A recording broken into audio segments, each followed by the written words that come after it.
A'udzu billahi minasyaitonir rajim. Bismillahirrahmanirrahim. Assalamualaikum warahmatullahi wabarakatuh. Kami dari Kumpulan 6 akan membentangkan mengenai tajuk Tamadun Islam di zaman Rasulullah. Baiklah, kita pergi kepada slide yang pertama, iaitu Tamadun Islam di zaman Rasulullah sallallahu alaihi wasallam. Sejarah tamadun Islam bermula dengan lahirnya Nabi Muhammad sallallahu alaihi wasallam pada tahun 570 Masihi di kota Mekah. Suatu kelahiran baginda, masyarakat Mekah dalam keadaan kekufuran dan keruntuhan akhlak. Tugas awal baginda adalah untuk membantah segala unsur negatif yang berleluasa yang terdapat dalam masyarakat Mekah dengan menyeru mereka untuk beriman kepada Allah SWT.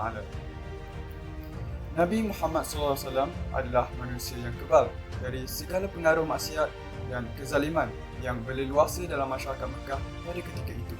Sebaliknya, baginda adalah seorang manusia yang berbudaya tinggi, mulia, luhur dan unggul. Setiap contoh yang ditunjukkan oleh Rasulullah SAW sewajarnya menjadi ikutan seluruh umat manusia kerana ianya bersesuaian dengan fitrah kemanusiaan yang cintakan akan keharmonian, kestabilan rohani dan juga jasmani. Baik, kita pergi kepada sejarah kota Mekah. Ianya terbahagi pada dua bahagian, iaitu sejarah kota Mekah sebelum kelahiran Rasulullah SAW dan sejarah kota Mekah selepas kelahiran baginda. Kita pergi kepada sebelum kelahiran baginda terlebih dahulu. Dari sudut sejarahnya, kota Mekah telah dikenali ramai sejak beratus-ratus tahun sebelum kelahiran Nabi Muhammad SAW. Kota Mekah adalah kota tumpuan bagi golongan Arab dan bukan Arab, iaitu A'jam. Keagungan kota ini disebabkan wujudnya institusi agama yang mana bertempat di kawasan Kaabah. Untuk golongan pecinta seni pula, Kaabah dianggap paling penting kerana di sana terdapat pameran karya-karya seni, sastra dan ukiran. Untuk ahli perniagaan pula, kota Mekah terkenal sebagai pusat perdagangan yang sibuk khususnya pada musim haji. Di sana terdapat beberapa buah pasar utama seperti Ukaz, Majinas dan Zulmajaz. Selain itu, kota Mekah mempunyai pengawalan keselamatan dan kestabilan politik yang mantap di bawah pentadbiran Quraisy. Oleh hal demikian, menyebabkan Mekah bebas dari segala ancaman dan gangguan yang tidak diingini. Dan akhir sekali, kota Mekah digelar sebuah kota yang bertamadun dan penduduknya dikenali sebagai masyarakat Hadari. Sejarah kota Mekah selepas kelahiran baginda. Sewaktu Nabi Muhammad SAW dilahirkan, masyarakat Mekah sedang menghadapi krisis moral yang membimbangkan seperti penipuan, perjudian dan penindasan terhadap golongan yang lemah serta kezaliman pada kaum wanita. Keadaan ini berlaku disebabkan waktu itu kota Mekah sedang dikuasai oleh golongan korporat dan kapitalis Arab yang hanya mementingkan kekayaan diri sendiri. Tambahan pula, kekayaan kota Mekah tidak diagihkan dengan adil kerana dibolok oleh golongan tertentu. Pihak pentadbir yang bertanggungjawab menjaga kebajikan rakyat jelas tidak mampu menentang arus materialisme. Oleh sifat inilah faktor berlakunya krisis budaya dan kehancuran akhlak masyarakat Mekah. Tamadun Islam di kota Mekah. Tugas baginda Rasulullah SAW secara umum. Nabi Muhammad SAW telah dilantik sebagai Rasul terakhir dengan berlakunya penurunan wahyu yang pertama sebanyak 5 ayat daripada surah Al-A'la. Maka dengan itu, baginda secara rasmi telah diamanahkan untuk mengajar manusia mengenal Tuhan yang sebenar. Baginda juga diamanahkan untuk menyentuh masalah kepercayaan dan kebudayaan bagi penduduk Mekah. Tugas ini bukannya sebuah tugas yang mudah, ianya sangat berat. Oleh hal demikian, usaha ini dilaksanakan secara berperingkat dengan mengambil masa 13 tahun. Pada peringkat awal dakwah Rasulullah, baginda menyusun strategi dengan memulakan dakwah dengan menyeru isteri dan rakan karibnya terlebih dahulu. Sebagai contoh, Siti Khadijah dan Abu Bakar. Setelah strategi ini berjaya, barulah baginda menyeru kepada kaum keluarga yang lain. Namun tidak mudah untuk mengubah sesuatu keyakinan agama manusia kerana ianya melibatkan banyak perkara seperti masalah keluarga, kabilah, kumpulan dan kekayaan. Contohnya, Abu Talib iaitu bapa saudara Nabi sendiri yang menolak dakwah baginda atas alasan tidak bersedia untuk mencemari keyakinan nenek moyang mereka sebelum. Peringkat yang mana Rasulullah SAW berdakwah secara umum. Baginda telah mengajak masyarakat Mekah untuk menyembah Tuhan yang satu, iaitu Allah Subhanahu Wa Taala, dan tinggalkan segala kekufuran yang sedang mereka lakukan. Baginda berjaya menambat hati golongan buruh yang sedang hadapi tekanan dari golongan kapitalis Arab.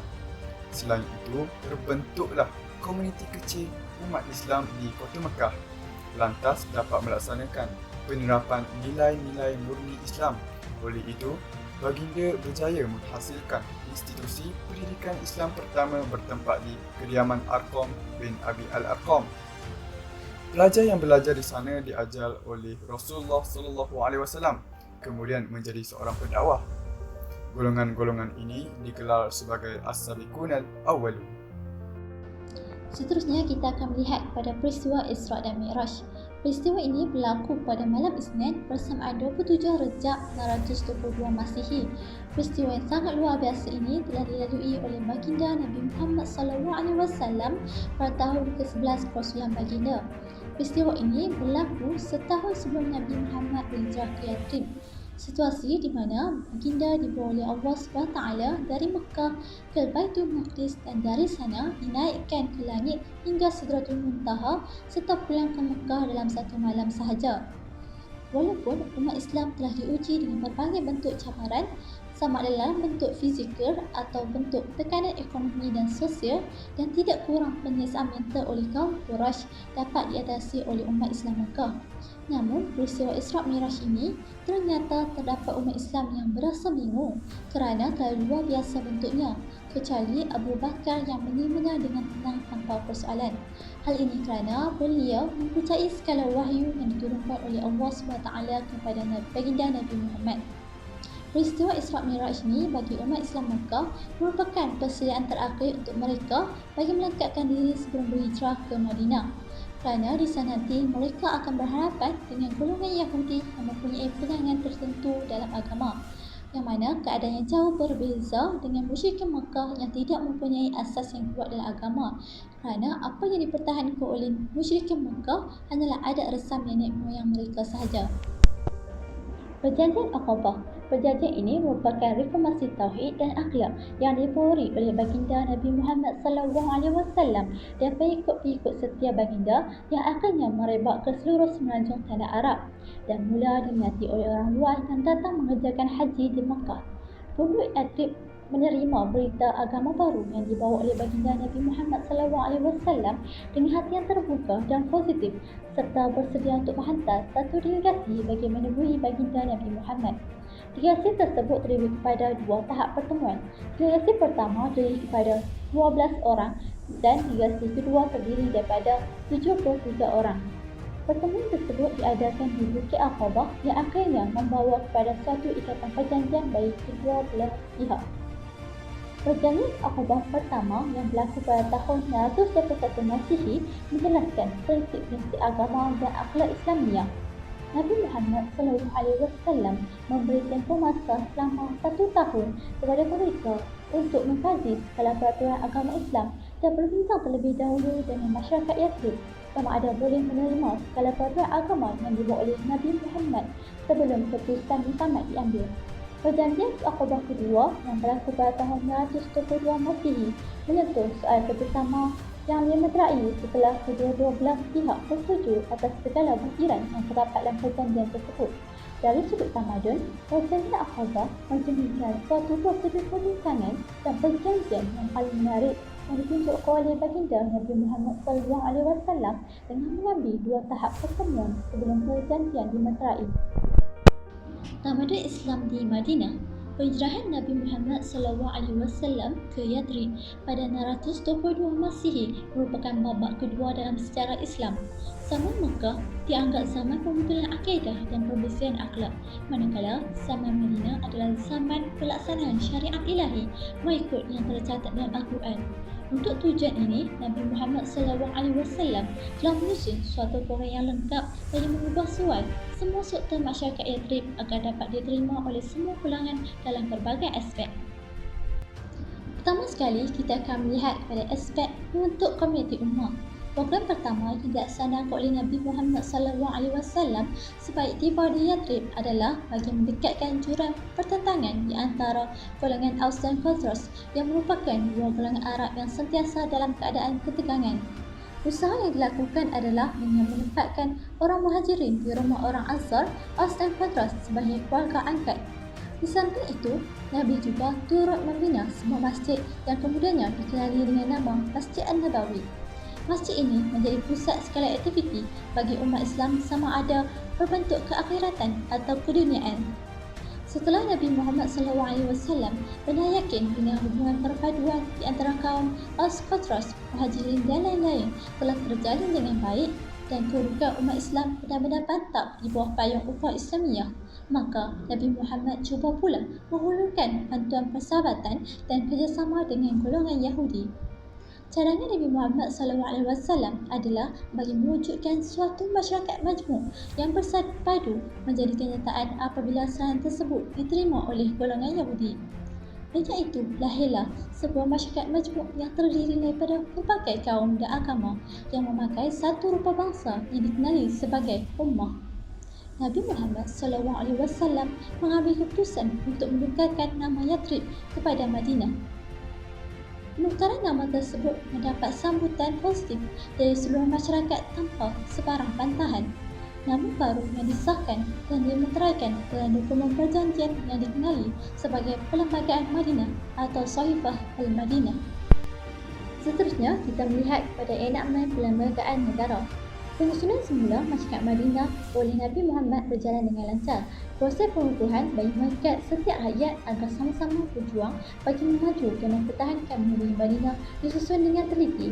Antara enakmen penting yang terdapat dalam Perlembagaan Negara baru itu ialah: pertama, kesatuan ummah dan kedaulatan negara; kedua, hak asasi manusia dan bidang sosial, ekonomi dan tempat kediaman; ketiga, kebebasan berseagama dan persatuan seagama; keempat, persatuan segenap warga negara; kelima, kedudukan dan kebebasan golongan minoriti; keenam, tugas setiap warga negara dalam hal politik dan ekonomi; ketujuh, tanggungjawab dalam mempertahankan negara; kelapan, kepimpinan negara dan dasar kerajaan; kesembilan, politik perdamaian dalam dan luar negeri.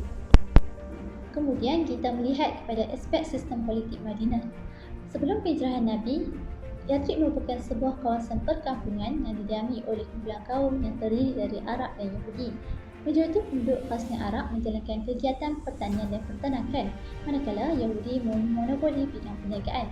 Dari segi tamadun, orang Yahudi dikatakan lebih maju berbanding Arab kerana mereka mempunyai organisasi sosial yang kuat dan memiliki institusi agama dan pendidikan. Prof. Philip menegaskan bahawa Yathrib mula dikenali dan menjadi penting selepas ditukar nama menjadi Madinah dan wujudnya sistem pemerintahan yang teratur di bawah pimpinan Nabi Muhammad SAW. Dari segi politik, paman Yathrib tidak mempunyai sesuatu sistem politik yang teratur dan tidak mempunyai kerajaan yang boleh mengawasi pentadbiran dan keselamatan mereka. Hal ini yang menyebabkan mereka sentiasa terdedah pada serangan musuh dari kalangan suku kaum Arab sendiri atau daripada kalangan orang Yahudi. Segala peraturan ditentukan oleh ketua kaum masing-masing dan kadang-kadang menimbulkan salah faham yang boleh membawa kepada pengisiran kaum. Faktor ketiadaan sekuti dan kuasa politik menyebabkan Yathrib tidak diminati oleh golongan para pedagang asing.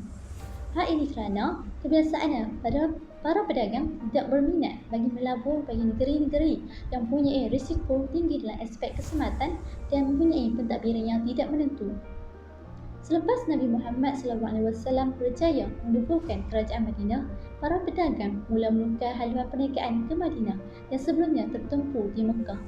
Keadaan ini menaikkan taraf Kerajaan Madinah daripada sebuah pemerintahan pertanian agro-based country kepada negara kota atau city state yang maju dan berpotensi dalam pelbagai bidang. Seterusnya, Perlembagaan Madinah. Salah satu ciri tamadun unggul dalam pentadbiran Madinah adalah agihan kuasa politik yang seimbang. Walaupun Nabi Muhammad merupakan ketua negara, namun pentadbiran wilayah diserahkan kepada ketua-ketua kaum yang mendiami wilayah berkenaan.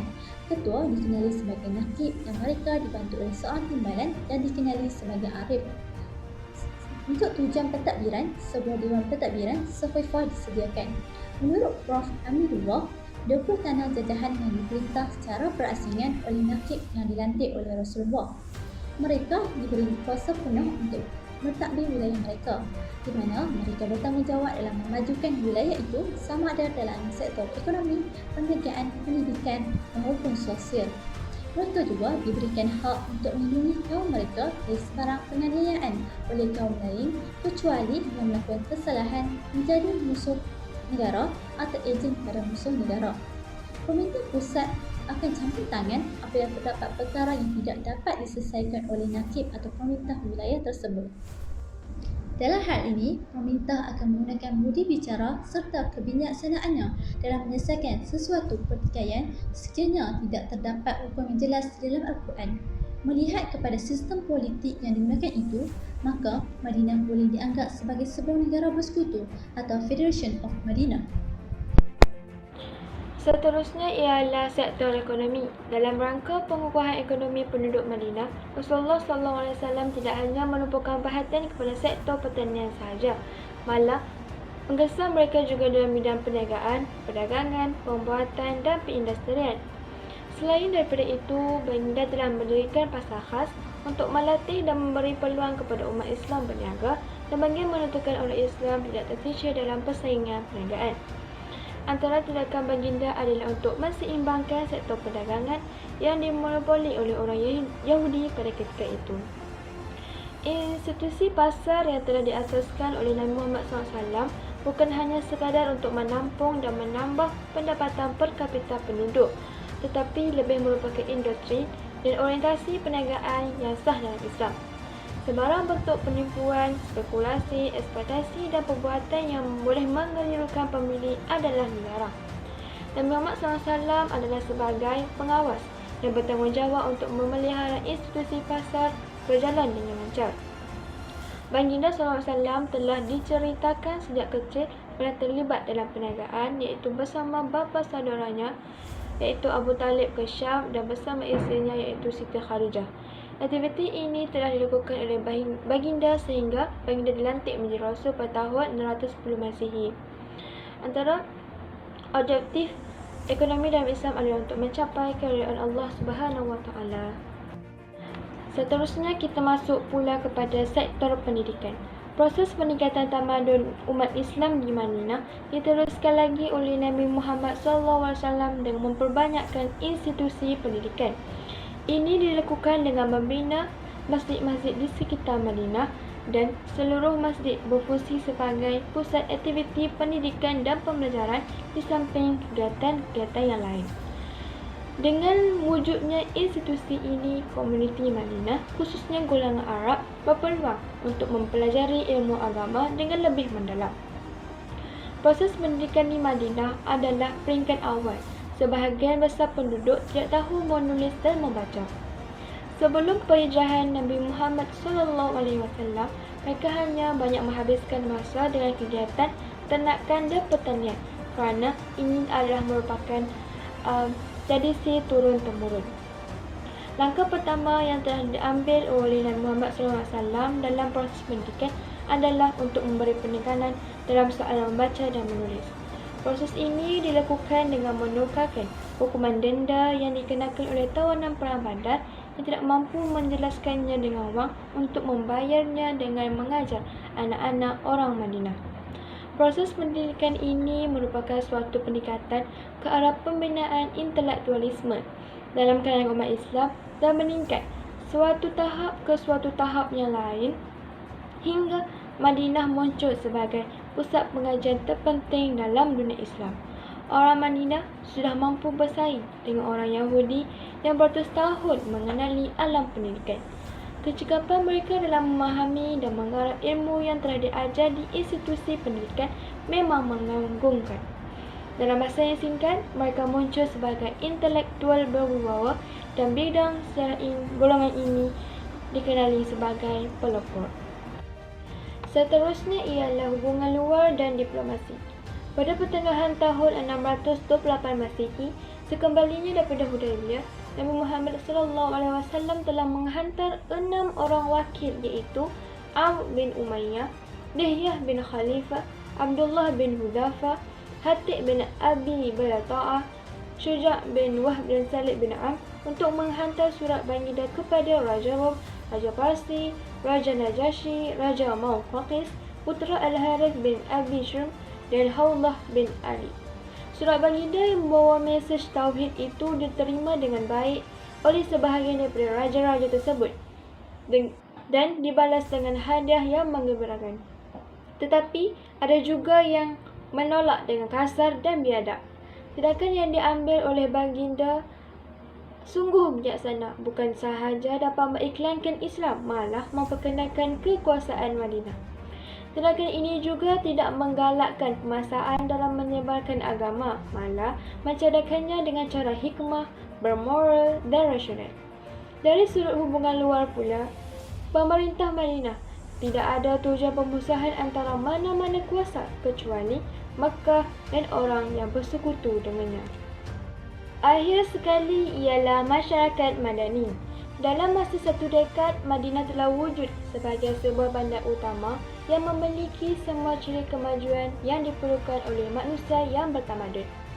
Nabi Muhammad SAW telah berjaya mengubah corak hidup daripada perwatakan Zaidah yang berteraskan kesatuan kabilah serta pandangan aswabiah yang sempit kepada kesatuan sosial atau masyarakat jama'i yang berfikiran global disebabkan agama Islam serta kitab suci Al-Quran yang menjadi asas kepada agama tersebut. Mereka tidak lagi menawarkan keperkasaan kepada raja dan tidak membiarkan pedang berbicara menyelesaikan permasalahan yang wujud. Selain daripada itu, tabiat berdendam bertukar kepada kemaafan. Mereka dapat membezakan antara sesuatu milik mereka dengan milik orang lain dan tahu menghormati peraturan. Tamadun Islam yang dikendalikan oleh Rasulullah SAW mempunyai dua objektif, iaitu menjana tamadun insan dan yang kedua ialah membina tamadun fizikal. Sekian, itu sahaja daripada kumpulan kami. Wabillahi taufiq wal hidayah. Wassalamualaikum warahmatullahi wabarakatuh.